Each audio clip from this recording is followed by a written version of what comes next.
Je m'appelle Pierre, je suis sociologue à l'Université de Bourgogne. Mon laboratoire est le Césaire, le Centre d'économie et de sociologie appliquée aux espaces ruraux. En l'occurrence, moi je travaille sur un espace rural en Ukraine, dans un village en Ukraine. J'utilise des statistiques, mais pour mieux comprendre ce que je peux observer dans des statistiques, je vais sur le terrain et je fais faire l'ethnographe, c'est-à-dire décrire des situations sociales, des observations, enregistrer directement des manières de parler, des manières de dire le social par mes enquêtés.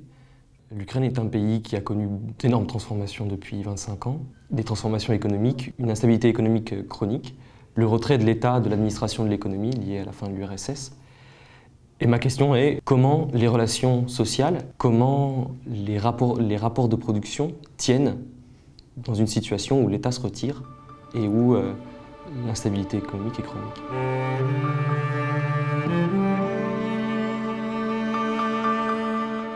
Il y a un intérêt tout à fait scientifique à aller enquêter en Ukraine. Il y a peu de gens qui ont enquêté en Ukraine. Dans toute recherche, il y a des contingences personnelles.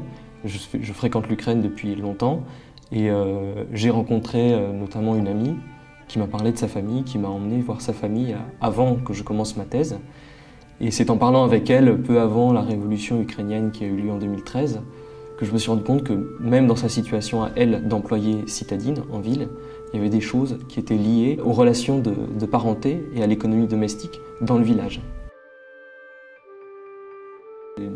Les journées commencent vers 7h, 8h, quand je vais faire de la cueillette de fruits par exemple. Et ensuite je rentre à la maison, donc il est 16h, 15h, 16h. Et puis moi je m'assois à mon bureau et puis souvent j'écris une bonne partie de la fin d'après-midi et puis une bonne partie de la nuit, selon en fait mon état de fatigue. Mais en fait le fait d'être hyper longtemps là-bas, d'être très souvent avec eux, de partager leur vocabulaire, de partager leurs attentes, leurs questionnements, d'être invité du coup d'une scène à l'autre aussi, de déplacer d'une scène à l'autre, ça me permet de devenir encore plus intime en fait.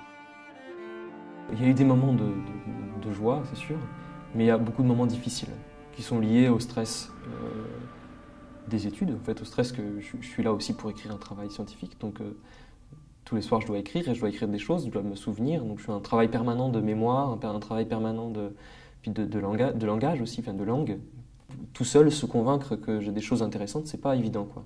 Après, il y a des difficultés matérielles. Le fait que j'arrive dans une famille pauvre, je m'en étais pas rendu compte sur le coup, mais effectivement, ma présence leur pesait. Mais au-delà de tout ça, il y a plein de moments, en fait, il y a plein d'enquêtés qui sont des amis, parce qu'on est abouti à des discussions très intimes, et cette relation-là est aussi extrêmement importante et m'apporte beaucoup personnellement aussi.